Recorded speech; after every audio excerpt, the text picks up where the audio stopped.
कृष्णाय वासुदेवाय परमात्मने। ప్రియభక్తులారా, క్లుప్తంగా కార్తీక పురాణం కార్యక్రమానికి స్వాగతం. పవిత్ర కార్తీక మాసంలో ఇవాళ 7వ రోజు. స్కాంద పురాణ అంతర్గత కార్తీక పురాణ ఆధారంగా ఈరోజు మనం 7వ అధ్యాయం వివరణ సంక్షిప్తంగా తెలుసుకుందాం. కార్తీక మాసంలో దైవకృపను పొందే అనేక మార్గాలను వశిష్ఠ మహర్షి వివరించారు.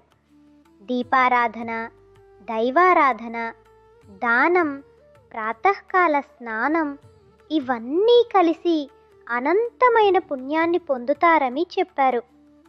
సూర్యోదయం కంటే ముందే లేచి చల్లని పవిత్ర జలాల్లో స్నానం చేసి శివ విష్ణువుల ధ్యానంలో మనసుని కేంద్రీకరించి నిర్మల హృదయంతో రోజును ఆరంభించాలని బోధించారు.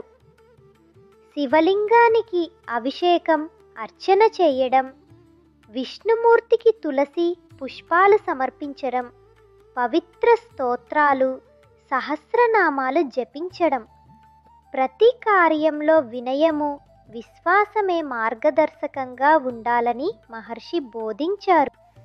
కార్తీక మాసంలో దానం అనేక రూపాల్లో చేయవచ్చు. దీపదానం, అన్నదానం, వస్త్రదానం, గోదానం, సువర్ణదానం.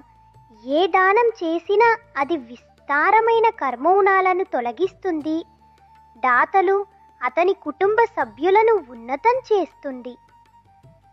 చిన్న దీపమైన, ఒక ముద్ద అన్నమైన కార్తీక మాసంలో సుసంకల్పంతో సమర్పించినప్పుడు అటువంటి పుణ్యం అక్షయంగా మారుతుంది.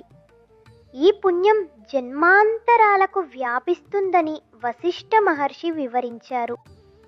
వశిష్ఠ మహర్షి ప్రాతకాల స్నాన ప్రాముఖ్యతను 4 పర్వతిథులతో జోడించారు.